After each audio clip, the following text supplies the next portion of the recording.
مکرم اللہ ذو الجلال ہم سب کے خالق و مالک اور رازق ہے۔ وہی اکیلی ذات قادر مطلق ہے۔ ابراہیم علیہ الصلاۃ والسلام جو ان انبیاء میں سے، ان نفوس قدسیہ میں سے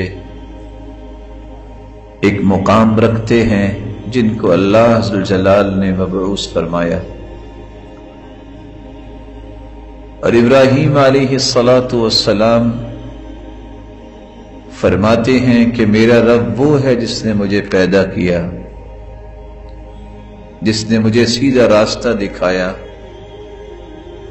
وہی مجھے کھلاتا اور پلاتا ہے، جب میں بیمار ہوتا ہوں تو وہ شفا دیتا ہے۔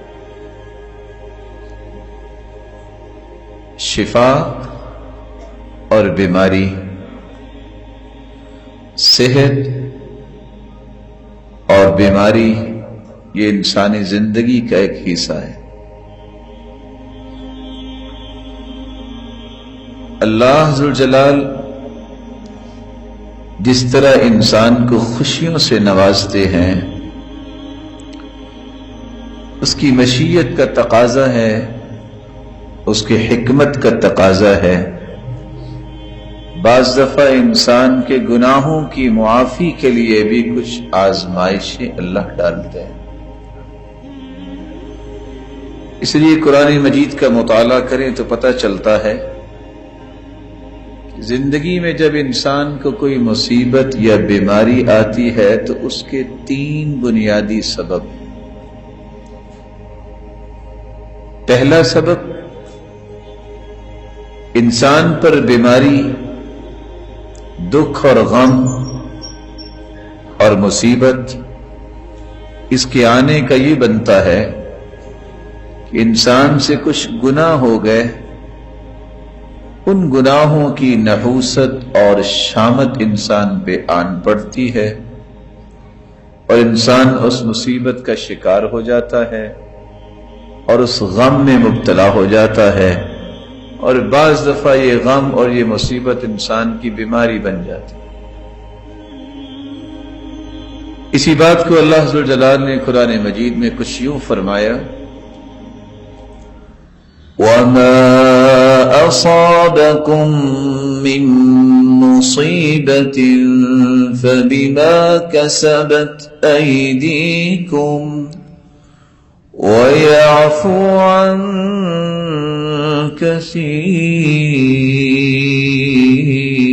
کثیر۔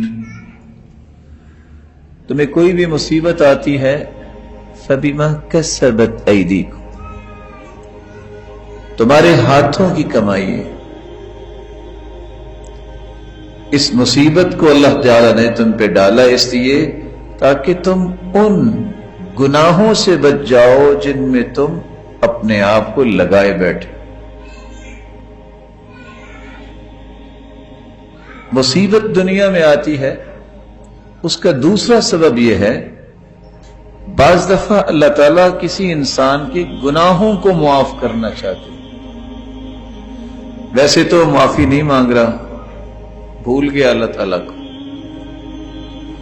ویسے تو اسے نہیں وقت مل رہا کہ میں کوئی 2 رکعتیں پڑھوں، اچھا سا وضو کروں، اپنے گناہوں کی معافی طلب کر لوں، تو اللہ ذو الجلال معمولی بیماریوں اور مصیبتوں کے ساتھ اس کے گناہوں کو معاف کر دیتے۔ اللہ ذو الجلال فرماتے ہیں، ما اصاب من مصیبت الا باذن اللہ ومن یؤمن باللہ یہد قلبہ واللہ بکل شیء علیم۔ تمہیں کوئی بھی مصیبت آتی ہے تو وہ اللہ کے حکم سے آتی ہے۔ اللہ کے حکم سے آنے سے کیا مراد ہے؟ کیسے ہو سکتا ہے کہ اللہ تعالیٰ کا حکم نہ ہو تو کوئی کام ہو جائے؟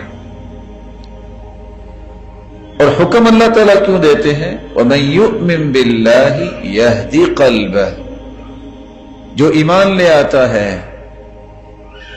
کہ یہ میرے رب کا فیصلہ ہے اور رب کی طرف ہی رجوع کرتا ہے، تو اللہ اس کے لیے ہدایت کا راستہ آسان کر دیتے ہیں۔ ایک تو اس کو سیدھا کر دیتے ہیں، دوسرا اس کے لیے دکھ اور مصیبت کا سلسلہ ختم ہو جاتا ہے۔ صحیح بخاری اور صحیح مسلم کی روایت ہے، ما يصيب المسلم من نصب ولا وصب ولا هم ولا حزن ولا غم حتى الشوكة يشاكها إلا كفر الله بها من خطاياه۔ انسان کو کوئی بیماری پہنچے، کوئی دکھ پہنچے، کوئی غم آئے، کوئی فکر لاحق ہو، اور اس کے ساتھ ساتھ اگر کوئی انسان کے لیے یہ چیز تکلیف کا باعث ہو، حتیٰ کہ کانٹا بھی اس کے پاؤں میں چھپ جائے، ان ساری چیزوں کے بدلے اللہ اس کے گناہوں کو معاف کر دیتے۔ حدیث کے الفاظ یہ ہیں، اگر انسان بیمار ہو جاتا ہے، شکوہ شکایت نہیں کرتا، زمین پہ جب پہلا وہ قدم رکھتا ہے، ما علیہ خطیئہ، اس طرح گناہوں سے پاک صاف ہو جاتا ہے جیسا کہ اس کے اوپر گناہ تھے ہی نہیں۔ اور تیسری روایت کے الفاظ یہ ہیں، اللہ تعالیٰ بس اوقات اس طرح اسے گناہوں سے دھو دیتے ہیں کَیَوْمِ وَلَدَتْهُ أُمُّهُ، جیسے آج ہی اس کی ماں نے اسے جنا ہے، اس پہ کوئی گناہ ہوتا ہی نہیں۔ مصیبت دنیا میں اگر آتی ہے، بیماری آتی ہے، دکھ آتا ہے، تو اس کا تیسرا سبب یہ ہوتا ہے کہ بندہ مومن چونکہ اللہ تعالیٰ کا پسندیدہ ہوتا ہے، یہ اعمال میں کوئی بہتری نہیں لا رہا، جبکہ اللہ عز و جلال نے جنت میں ایک اس کا مقام طے کر دیا ہے، اب اس کے اعمال وہاں تک پہنچ نہیں رہے، تو پھر اللہ عز و جلال معمولی ان مصیبتوں اور آزمائشوں کے ذریعے پھر اس درجے تک پہنچانا چاہتے ہیں۔ قرآن مجید میں اللہ عز و جلال فرماتے ہیں، ما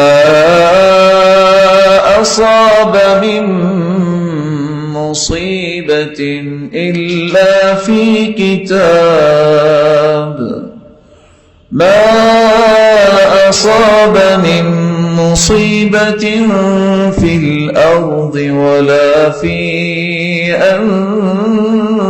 انفسکم إلا في كتاب من قبل أن نبرأها إن ذلك على الله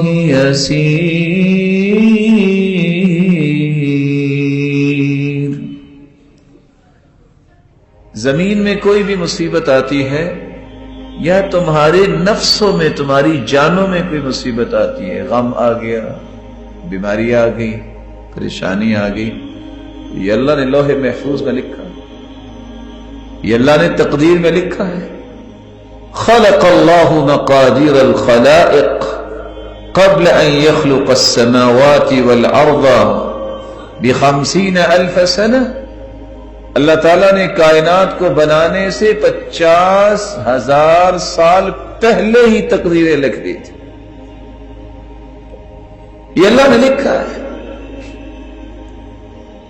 الا فی کتاب من قبل ان نبرأها، اور اللہ کی نزدیک بہت آسان ہے، یہ اللہ نے کیوں لکھا یہ وہی جانتا ہے، لیکن اس کے رسول صلی اللہ علیہ وسلم نے فرمایا، ان الرجل لَيَكُونَ لَهُ عِنْدَ اللَّهِ الْمَنزِلَةِ، اللہ کے بندے کے لیے اللہ نے ایک درجہ، ایک منزلت، ایک مقام، ایک بلندی طے کر دی ہوتی،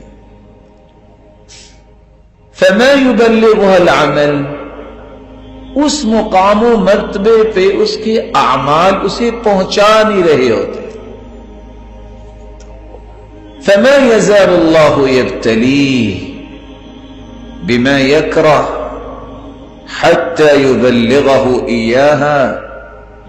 اللہ ذو الجلال اسے آزماتے رہتے ہیں یہاں تک کہ اپنے بندے کو اس بلند مقام تک پہنچا دیتے. سلسلہ صحیحہ کی یہ روایت کتنی بڑی تسلی ہے، لیکن اس کے لیے شرط یہ ہے کہ یہ مصیبت کسی بندہ مومن کو آئے.